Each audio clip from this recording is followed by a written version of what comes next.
All right, let's keep going. So here they get in a clinch, they sort of work out themselves, and then you can see Pat McCormack's left glove is on the outside of Walsh's, gets him to squeeze as he gets into this low position slip here, and then he throws 1, 2, 3. Okay, very light 3 on the inside, and then straight away tries to control his arms a little bit, make sure that there's no rebuttal. What is Walsh going to do? He's going to push off, and then with his lead hand push off again, and then try find the space. 1, 2, 3 himself. And Pat McCormack decides to disengage from this clinch, reset off to his right. Pretty good inside work from both. Okay. Okay, so he resets back into this center, waving his lead hand about, inching in closer, and then he goes 1, 2, lovely work, and then gets caught with a counter himself. So obviously here in this high guard, Walsh is looking for a counter left hook, right? He just mistimes it a bit and gets caught with the right hand and manages to catch Pat McCormack with this left hand as well. Really high level. Okay, they step out of range. Well, Pat McCormack steps out of range and again tries to get back into his jab. This is what's winning him the fight right now. It's these sort of, you can call them retaliation jabs. Now you want to be careful with them because sometimes counter punchers will bait you into the first counter and know you're going to throw a retaliation punch and bait you into that second counter again. If you want me to do a study on that, I'll study Terence Crawford because he does it exceptionally well. All right, he jabs off to his left here, and then he's not, he didn't consciously do this, but he's like, well, you know what, now that he's dropped his level, this Walsh in front of me, I'm going to hook around with the gloves and come up with the uppercut. Great uppercut, and then try to finish my work off with a jab, okay? Step back out of range, reset to his right. Okay, he's going to get into this high guard, squeeze backwards, bend at the waist here, which is going to be used as a sort of feint to freeze Walsh a little bit. Walsh, as he comes back up, is going to use this hook around the guard, and Pat's going to try to retaliate. So he steps back out of range and tries to hook around the gloves himself until they get into this inside position here. And are they going to work out? Let's see. They do work out. He pushes him off. Walsh is straight back in there with a left hook and a right hand over the top. Now they're trading a bit. But you can see how is Pat McCormack trading. He's got his hands down right now. So he's going to try to get as low as possible with this left hook, square up his base, and throw his right hand. The only reason that he doesn't get caught for some basic mistakes here is because he changes his level, okay? And then they pivot off. But I don't think the referee was happy that they broke without permission. I'm not sure what was going on there.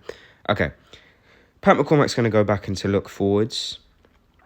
He's then going to go into a shuffle back defense, which is definitely the right thing to do because Walsh has got some sneaky attacks here. As if we want to look at Walsh for a bit, he's going to feint, come around with the hook.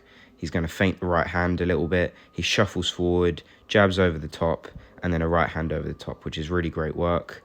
Pat McCormack, after this shuffle here, he's trying to figure out what the punch will be. He tries to change his level upwards, gets caught by this right hand, and as he ducks, he's going to retaliate. 1 to the body, 2 to the body, 3 to the body. Lovely work. So again, it's off that shuffle back counter. Okay, he gets caught, 1, 2, 3, lovely work. And then he's going to step back out of range, see the reaction that Walsh is going to have, and then tries to step back into range with a jab, with a double jab actually. So okay, let's see what he does now. He steps forward, using his jab, sort of jabs to the gloves here, but manages to land on the face. He steps back, he sees that Walsh is trying to engage in a sort of this little clinch. He lets him with the high guard, and then they try to break out. And as you can see, he sort of pulls him into this as he takes a back step and tries to go to the body here. After that, he's going to use his lead shoulder, pull him into this right hand to the body, and I'm not sure that was super allowed. Let's keep working. So here Pat McCormack's going to raise his guard, feint in, and step back straight away because he knows that Walsh is trying to be aggressive now. He's going to use his looks backwards, and here you can see him actively try to look for a counter. I think he tries to... it looks more like a counter where he's just trying to get him while he's stepping in, and he really does do it well. They sort of trade jabs here, but the better of it goes to Pat McCormack, actually, because if you look, yes, he gets caught with this left hook here, this good left hook, but he jabs, he doesn't really land it, and then he hooks it around. And then this gets him off balance. That is super impressive work. That is really impressive. Like I wouldn't have been able to see that if it wasn't slow motion. He jabs out and then hooks it around. Anyway, he pivots off, which is another really nice thing to do after that, because he did pull away from the right hand, and then shuffles forwards. He sees that Walsh is on a reset. He uses his high guard to sort of engage a bit more aggressively, uses his squeeze, shuffles back, and then tries to counter. Okay, so his main counters are shuffle back counters, weirdly enough. They're very, very nice, very clean. So yeah, he steps back, he tries to jab, tries the right hand, and then tries the sort of check hook here. Now, none of them land, but it was a good intent.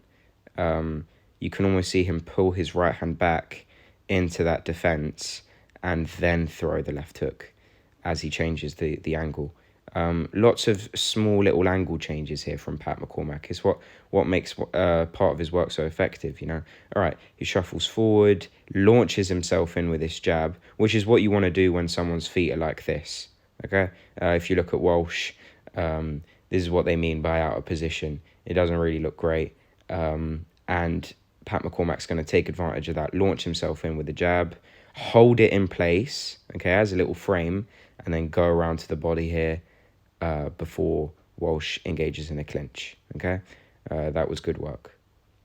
Okay, let's keep watching. He's going to use his lead hand a bit more now, given that Walsh is in a southpaw stance. He's going to try to step back and then go to the body. He hits him with this really great uppercut to the body here, whilst having his lead hand as a forearm frame as Walsh comes in, just to not let him squash the distance too much.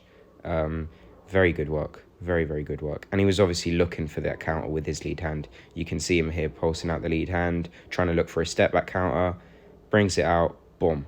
Okay. Is that a step back counter? Yeah, I think so. Yeah, just a half step back counter, you can say. He puts his back foot out. Okay. Doesn't let him go. I think this is pretty much near the end of the round. He looks forward, trying to win the round, make sure to stamp his round in the amateurs. So he jabs to the air and then tries to find the right hand over the top. Again, very common exchange. Look at this lunge. Sorry, I didn't realize it, but look at this lunge here. That's how explosive you want to be. 1, 2. That is so much intent on that jab just coming in. And he's not even trying to land the jab. He's trying to find the 2. It obviously doesn't land, but it's very impressive. Very, very impressive. Walsh is looking for a counter, gets his head offline while throwing a hook. So manages to come up under into this clinch. Pat McCormack breaks away from it and shuffles backward just in case of shots. And then he's kind of looking for a counter here, and he wants to catch Walsh coming in. So he hooks him as he tries to come into his range, but it doesn't work, and pulls away from this counter jab. But unfortunately, the right hand was coming. And this exchange is amazing because this is sort of an accumulation of what we've just seen this whole round. Pat McCormack's going to look for a counter. So Walsh is going to feint, and then Pat McCormack's counter lands to the air, okay? Not effectively. But that feint was also Walsh looking for a counter, because now he's going to counter that feint, okay? He's going to take a half step back from here, come in with a jab. Pat McCormack sees it, pulls away from it, shuffles back. He tries to get sideways on and sort of shoulder roll this right hand, but obviously from the weird angle and the fact that Walsh knows his range since he's kept his left glove on Pat McCormack, He manages to hit him with this right hand, and then Pat McCormack gets low, and then this uses this right hook to the body before they both disengage, and then tries to come back tries to come back to the center. He's stalking him forward, and it looks like Walsh decides thinks he's done enough this round. He resets off. Pat McCormack's quite annoyed by it, and then that's the end of the round. Really, really great amateur round. Really, really good. Definitely happy I studied him. We'll probably study him more in the future. He was a very, very good amateur. But yeah, well done. I hope you enjoyed. Happy training, guys. See you soon.